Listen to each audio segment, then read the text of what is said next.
Assalamualaikum warahmatullahi wabarakatuh. Alhamdulillahirabbil alamin wassalatu wassalamu ala sayyidina Muhammadin wa ala alihi washabbihi ajmain wa ba'du.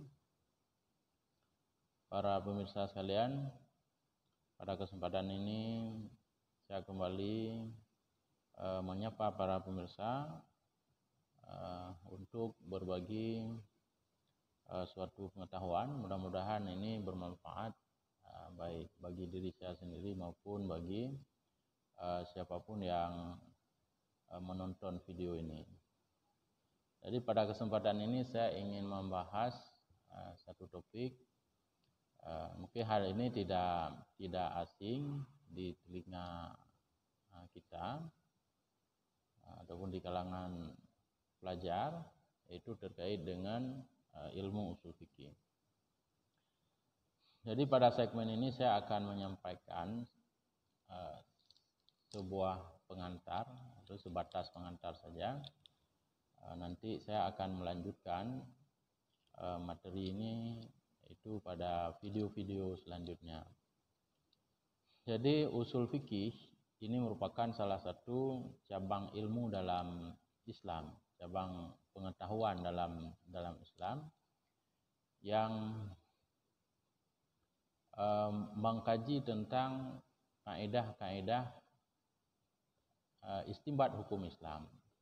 Artinya ilmu ini nanti akan membahas ataupun membicarakan tentang apa saja kaidah-kaidah yang digunakan oleh para ulama dalam mengistinbat hukum Islam.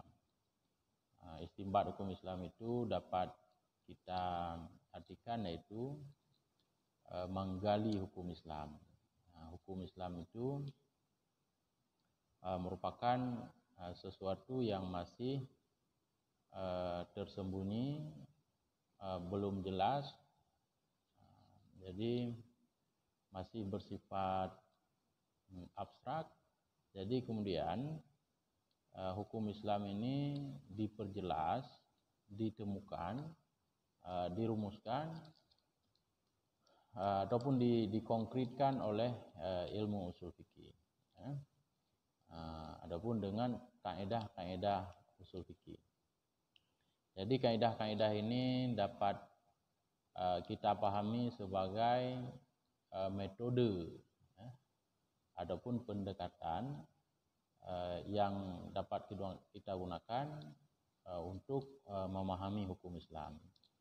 Jadi hukum Islam itu terdapat dalam sumbernya, yaitu Al-Quran dan Hadis. Tetapi di luar itu juga ada hukum Islam, maksudnya di luar dari Al-Quran dan Hadis juga terdapat hukum Islam. Artinya juga ada sumber-sumber yang lain di luar Al-Quran dan Hadis yang itu nanti juga kita jadikan sebagai sumber hukum Islam. Tapi sumber utama dari hukum Islam itu adalah Al-Quran dan Hadis.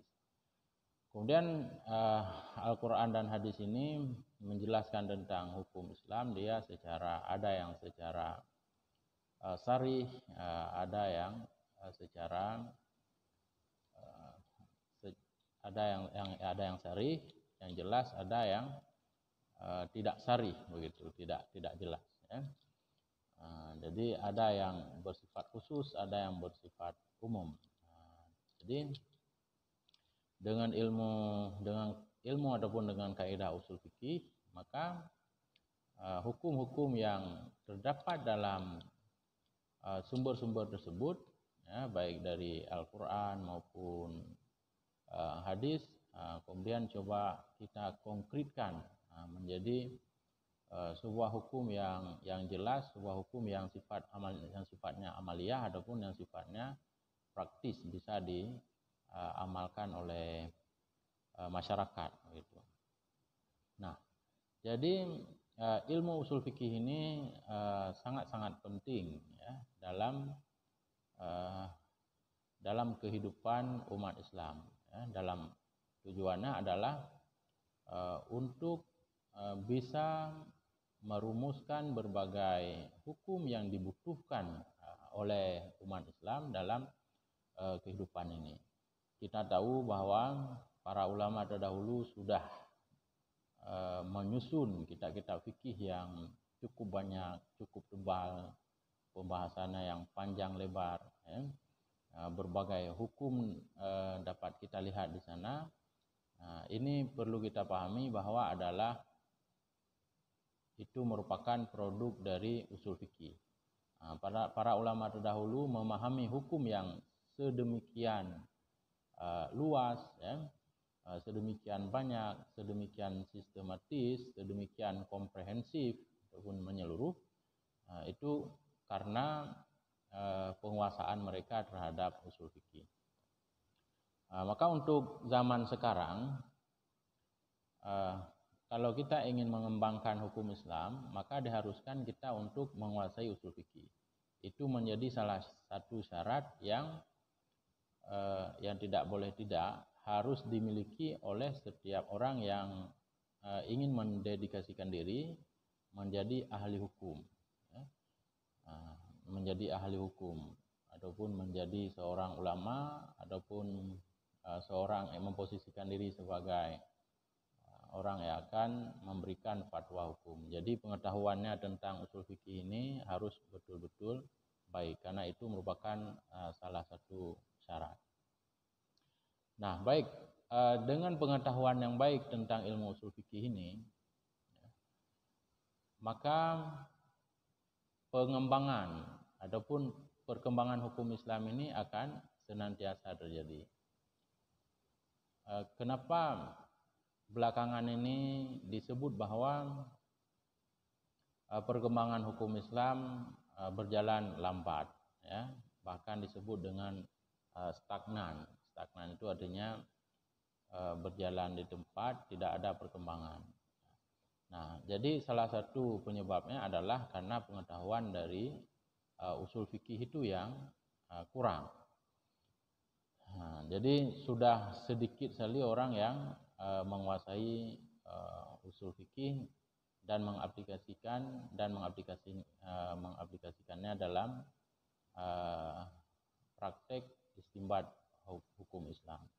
Jadi menurut saya ke depan ini kita harus terus untuk menggali ataupun mengkaji tentang ilmu usul fikih ini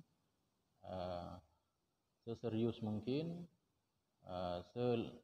semendalam mungkin, dan kita harus juga mengaplikasikan ilmu ini dalam memahami hukum Islam. Mudah-mudahan dengan demikian maka perkembangan hukum Islam itu nanti akan berjalan secara progresif, secara aktif dan responsif, ya, dengan perkembangan zaman. Maka oleh karena itu